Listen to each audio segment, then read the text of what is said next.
in Richmond. Shortly after he was elected, Fairfax, 39, who presides over the General Assembly, quietly stepped off the dice rather than participate in honoring a Confederate general. He said he was determined to respectfully decline to participate. He received some negative reaction, he said, but overwhelmingly the public's response was supportive. Alright, so let's continue with the main part of the article. But this new wave of politicians is only part of the story of black politics in 2018. Alongside them is a growing level of frustration among some strategists and voters, okay, maybe we'll talk about voters, who believe the Democratic Party has taken black votes for granted for too long. The party has come to depend on black voters, with black women its most reliable demographic. And I want to note again that while it is true that black women vote Democrat at a higher percentage than any other race or gender group, black men are just after them at number 2, and it's really not even close between them and the people in third and beyond. And you know, the rates at which black men vote Democrat are pretty similar to the rates at which black women vote Democrat. So the reason I'm saying this is because in the last several years, they've tried to highlight this fact to create a gender division among black people, but then also it gives them an excuse to, you know, make a racist criticism of the black community while hiding behind feminism, right? Because they'll lift up the black women, and so they'll say, oh, we're being feminist, we're progressive. Meanwhile, they're getting on black men for supposedly not voting Democrat enough, even though we do it more than almost anyone else, which obviously makes no sense and is racist, right? And if you're being racist against the men of a race, you're being racist against the whole race, right? Because you can't say that the men of a race are defective. And really, what I should say is if you're being racist against one gender of a race, you're being racist against the whole race. Because you can't say that one half of the race that is needed to reproduce the race is defective, and then the whole race is fine. It doesn't work like that. So when they do that, they're just being racist. But they use feminism to kind of cloak it. And then they also create a gender divide. So again, that's that tactic again. Anyway, let's continue. Advocates are demanding more respect, more representation, and more resources to mobilize voters. And to counter those who say that the Democratic Party is black voters' only choice, activists, strategists, and candidates point to 2016, when black turnout plummeted. Demoralized voters, it was clear, can and will simply choose to stay home. All of this is taking place in the shadow of a one-time U.S. Senator from Illinois who a decade ago was criticized for not waiting his turn. Today, many are using his playbook. President Obama eliminated the idea that you have to do things like they've always been done, says Quentin James, who co-founded the Collective PAC with his wife, Stephanie Brown James. He made a level playing field for newer folks, smaller organizations and groups, and disruption. Disruption can be a great thing, right? So, alright, that looks like it's the end of the first section of this article, because this bold here tells me they're going to start something new. But basically, what I'm getting from that whole first section of the article is that the Democrats, at the time this was written, like 4.5 years ago, and still now, I think, were afraid that they're going to lose a lot of elections because black voters were no longer enthusiastic about voting for them, all right? Black voters weren't really feeling them like that anymore, right? So because of that, they started running a bunch of black candidates who kind of talk pro-black on the surface, but in reality, they aren't really pro-black, right? So this article is just trying to hype up those candidates, right? And then the last thing about Obama there is just trying to highlight how President Obama is really an inspiration to these, with all due respect, Negroes. When I say Negro, I'm just talking about like a ignorant anti-black person. All right, that's just what I mean when I say that. But anyway, all due respect, these Negroes running for Democratic office were inspired by Obama, because Obama actually, he was not wanted by the Democratic establishment. All right, he was not initially wanted by them in the 2008 primary election, but he just managed to overcome that, and he just beat Clinton to the nomination. So then when he did that, they said, okay, this wasn't our first choice, but you know what, we'll make it work. And then since then, they said, because they saw how effective Obama actually was in carrying out their agenda, because, with that blackface in office, it got a lot of people to go to sleep, right? Not just in the U.S., but worldwide. A lot of people went to sleep when they saw Obama in office. Okay, people who normally would have resisted things, they just went to sleep because they just assumed, oh, it's good, our guy's in there. Even though he's not our guy, right? But anyway, they made it work with Obama. So then they said, all right, we made it work with Obama. Let's make it work with all these other people so that we don't lose black votes. Okay, so that's what's going on there. Anyway, let's go to the next part of this article. Election day this past November was cold and wet. I was in Alexandria, Virginia, talking with voters in an apartment complex not far from the historic Alfred Street Baptist Church. Virginia and New Jersey were holding the first major statewide elections since Trump became president. New Jersey's Democratic gubernatorial candidate, Phil Murphy, with African-American running mate Sheila Oliver, was expected to triumph, but the governor and lieutenant governor races in Virginia were another matter. Those races were close, and the Democrats desperately needed wins. Let's read the caption here. Voters at a rally in Richmond in October, where Barack Obama spoke in support of the Democratic Party candidates. Democrats would go on to win up and down the ballot, electing Ralph Northam governor, Justin Fairfax lieutenant governor, and Mark Herring attorney general. Fairfax said he believes the vote, the first statewide after Donald Trump's election, was the beginning of a shift that could change the country. Okay? And by the way, that's not what that was. That was just, the party that's out of the presidential office winning the midterm election, which always happens. But anyway, let's keep going on. I spoke to a handful of black voters that day, some outside their polling places, a few in their homes. Most told me they had voted or were planning to vote, and they were voting Democratic to send Trump a message. But there was also Michelle Bannister, whom I met as she was returning home from school with her granddaughter. She invited me inside her apartment. Her son Shaquille, 22, was playing a computer game near the kitchen where his mom had a roast going in the oven. He worked as a security guard but had the day off. He'd been too young to vote for Obama. Was he too young to? Actually, yeah, because I was too young to vote for Obama, so of course this man was. Actually, no, because if he was 22 5.5 years ago, that guy's like 24.5 years ago. That guy's like 26, 27. Someone who's 26, 27. No, yeah, they would still have been too young to vote for Obama, because in the 2012 election, they would have been 16. My bad, y'all. Math is my weakest subject. But anyway, his mother, 46, had voted for Obama in 2012, bowed out at 2016, and was doing the same in 2017.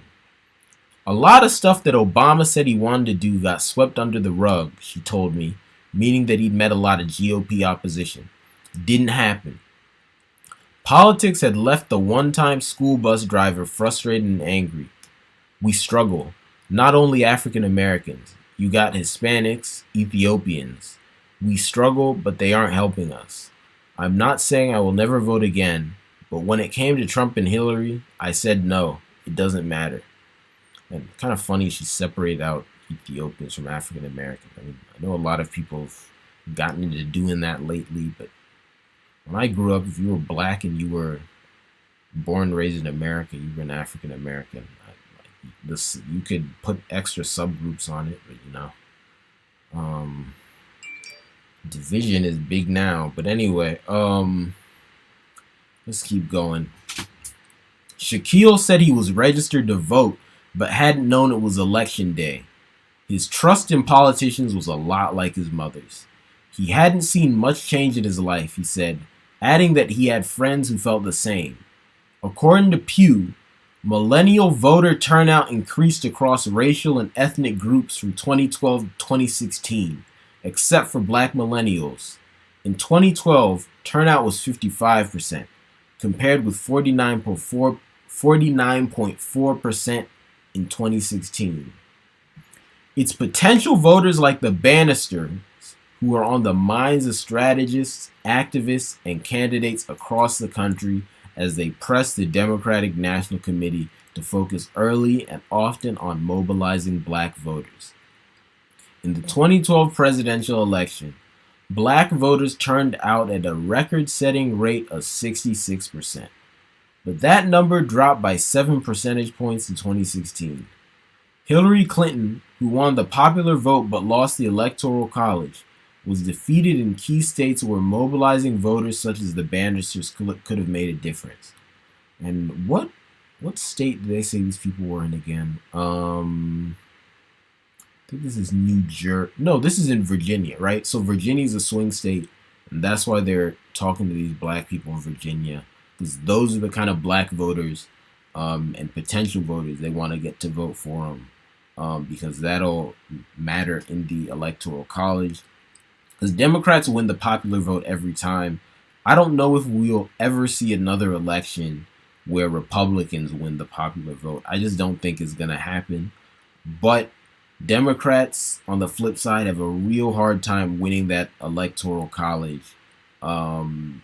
Just because of the way it's set up, it gives the whiter states, a bigger advantage, right? And the only reason Democrats are able to always win the Electoral College is because all the non-whites who live in the cities and kind of suburbs outside of blue cities and blue states, they always vote Democrat, right?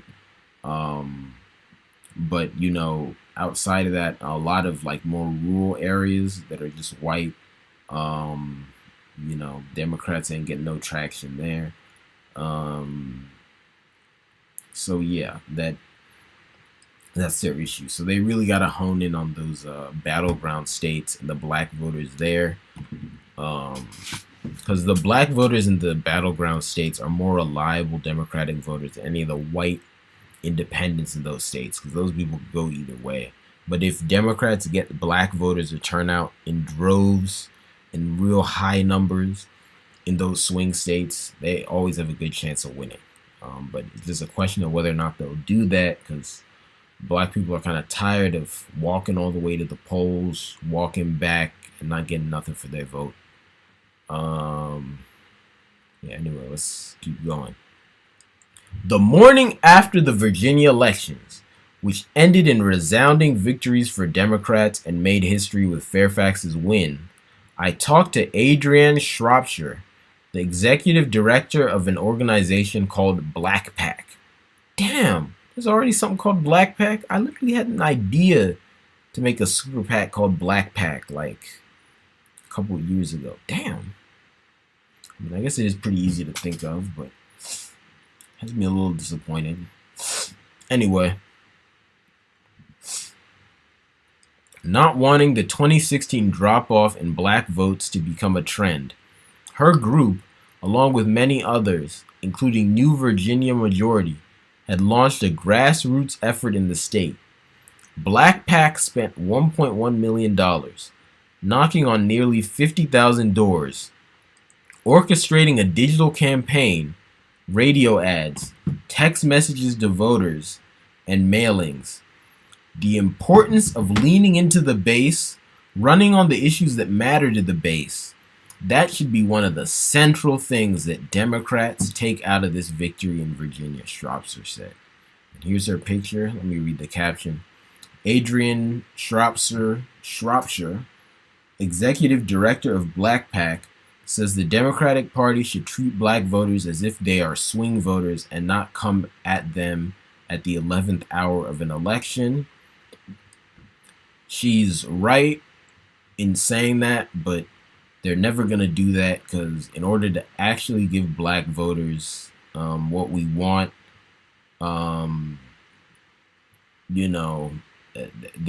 just have to do a lot of things they're really deeply against. The only way they would even have a chance of doing that is if us as black people, as a group, just refused to vote for them one election, just had them lose across the board so they knew we're serious. That's the time you'd have the biggest chance of that happening. Even then, it's far from a guarantee, but you have a chance. But as long as they're just kind of losing a little bit of black votes, they're never going to come at us that crazy. It'll just be a lot of pandering. Anyway, let's keep going. Let's see how long this thing is. This article's a little longer than I thought it would be. Yeah, this article's longer than I thought it would be. Okay, I can kind of...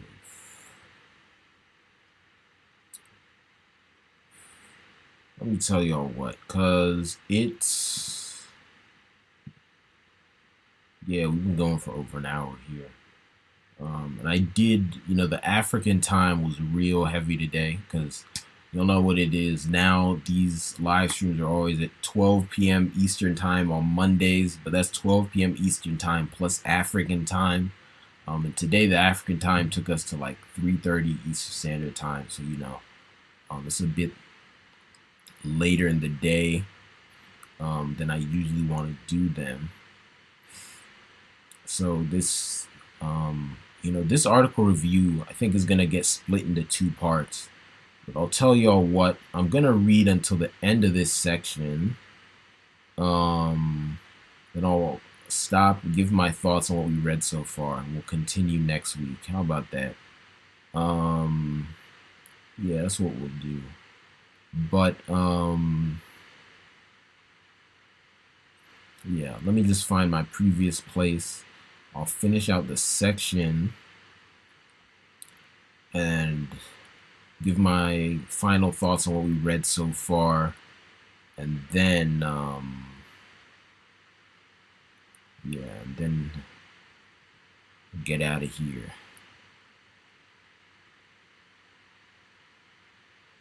Okay, let's keep going. Indeed, Democrats' wins in Virginia, like so many of their electoral victories across the country for decades, hinged strongly on the black electorate. Roughly 9 in 10 black voters supported Democrat Ralph Northam, a majority of white voters, by a margin of hundreds of thousands of votes, backed Republican Ed Gillespie. Although white college-educated voters shifted to support Northam in 2017. What we tend to see is that black voters aren't talked to until the final weeks of the campaign, Shropshire explained.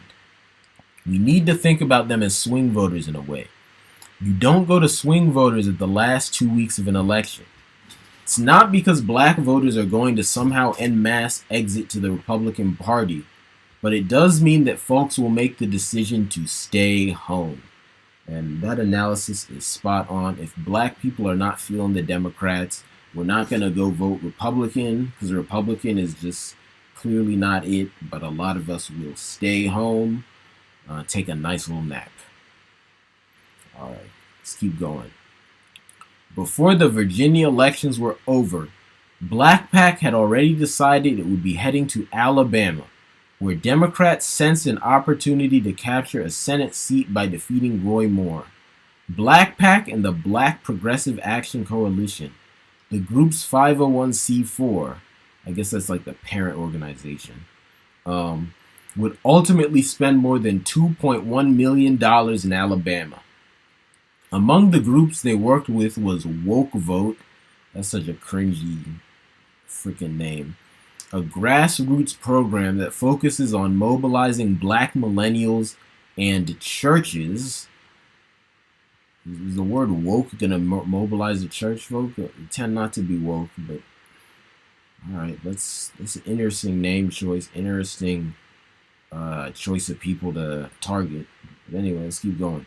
Both before and after the election, I checked in with Dawana Thompson, 34, the strategist behind Woke Vote and an Obama administration alum. Black people are in a place right now where they are very much into building independent black political structure that allows black people, black voters, black communities to really rally around the power of their voice, she told me. So what does that mean? That was kind of word salad. Black people are in a place right now where they are very much into building independent black political structure that allows black people, black voters, black communities to really rally around the power of their voice, she told me. I think that was just a very fancy, kind of poetic, confusing way of saying that black people are building our own political organizations that serve our own interests. I think that's what that was saying. I don't know why she said it in such a complicated way. But that sounds like what she's saying, which I don't know if that's true. I know a lot of Democrats have popped up with certain organizations that look black on the outside, but they aren't actually doing stuff that's in our interest. And grassroots people, I don't know how much people at the grassroots have started, so I don't know if I would agree with that statement. I think maybe she's referring to all these Democratic panders or fakers. But it's always white people behind that at the end of the day. Or grifters. Black grifters.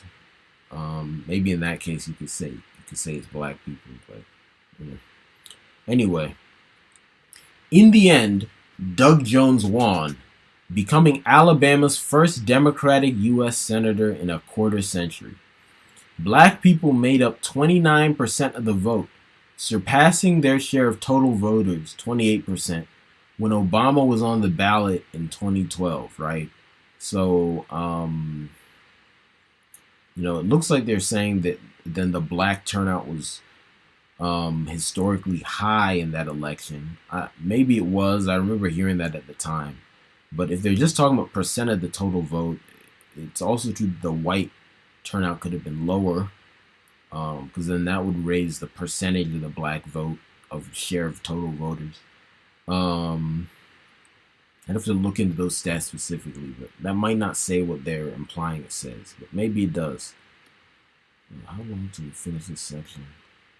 Lord have mercy. All right, a few more paragraphs. It's a long article. Ooh, okay.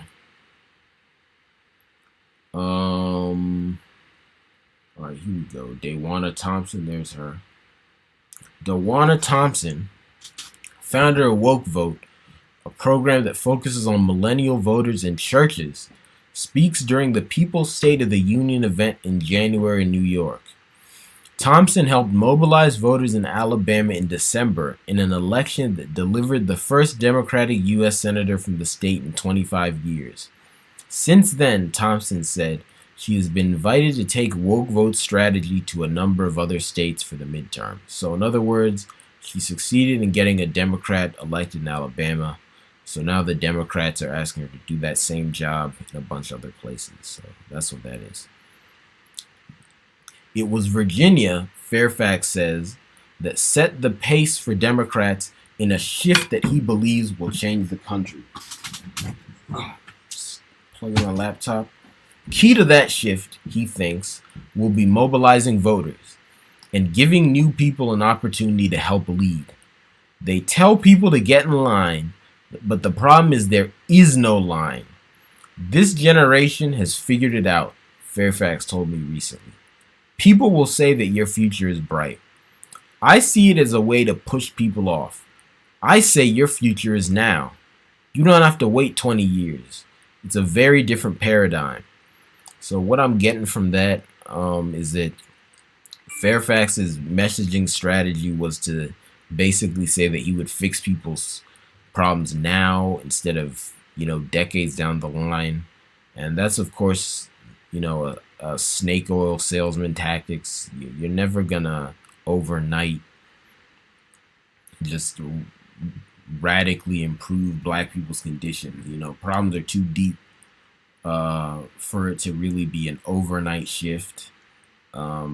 Most likely we'll have to wait like 20 years, and that's being optimistic, right? But again, he's just selling people false hope to get elected, get some coins. So yeah, that's why he's saying that. Let me take a quick pause to get water. Just want to get some water, so bear with me a sec, y'all. I'm coming back, and I'll play the music for y'all while I step out. I won't be long. I'm literally just getting my water bottle that is in another room. Okay.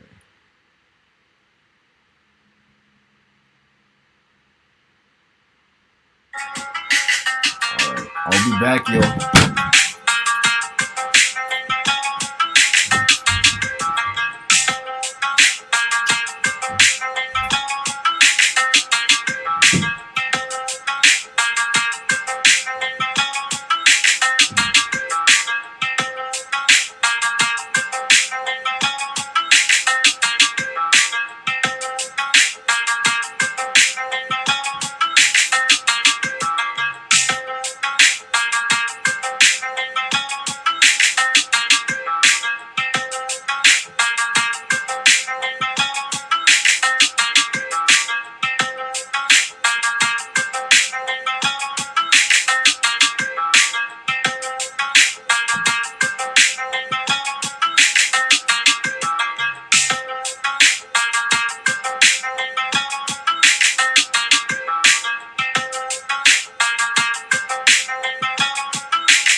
All right, back, y'all. Sorry about that. Just had to hydrate. Very important. Y'all should do that too. Anyway, let's keep going with this article. So here we are. And remember, I'm just going to the end of this section and then we're going to close out for today. All right. So, strategists like Stephanie and Quentin James, he says, and the he here is Justin Fairfax, are helping to diversify that emerging landscape. Their organization, the Collective PAC, has become something of a clearinghouse for politicians such as Fairfax and many others, as well as for grassroots organizers like Shropshire and Thompson. Those connections extend to DNC staff and groups from the NAACP to MoveOn.org to Act Blue. A month before its September event, the Collective PAC hosted a Black Political Power Summit at George Washington University. In June, the PAC hosted a campaign school at Howard University, where 120 participants spent 3 days learning how to run for office. Stephanie, 37, was director of the African American Outreach Operation in Obama's 2012 campaign, and Quentin, 29, was a paid organizer during Obama's first run. He was 19 and gave up his college scholarship to do it. Well, I mean, I'm not for going to college, but dang, spending that on a campaign for a Democratic politician, ooh. I mean, maybe I had fun traveling or something, I don't know. Anyway, his life, not mine. He later traveled the country talking with black voters for the Ready for Hillary PAC, though that did not translate to a position on the campaign. The Collective PAC was born in August 2016 out of a myriad concerns: police shootings, Trump's racist-laden appeals, and frustrations over hearing too many black people, many of them on college campuses, equating Trump and Clinton. Okay. So basically, he just really was concerned about what was happening to black people, and he really believed Democrats were the best option and way better than Republicans, so he formed this PAC. Okay, bro.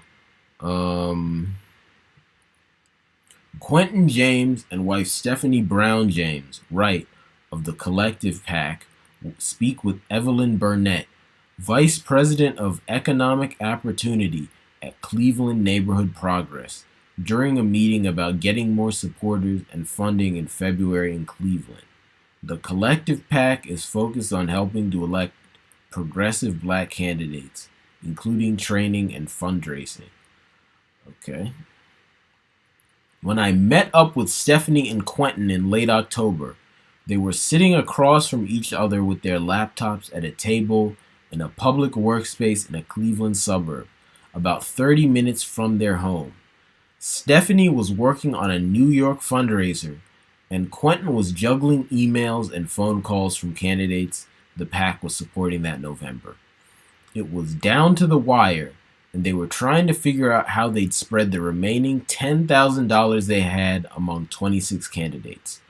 Overall, since founding the Collective PAC, they'd raised about $250,000 from more than 2,000 donors, most of whom gave $5 to $25 to $50. Not bad for a first year, though by comparison, Emily's list raised more than $7 million in 2016,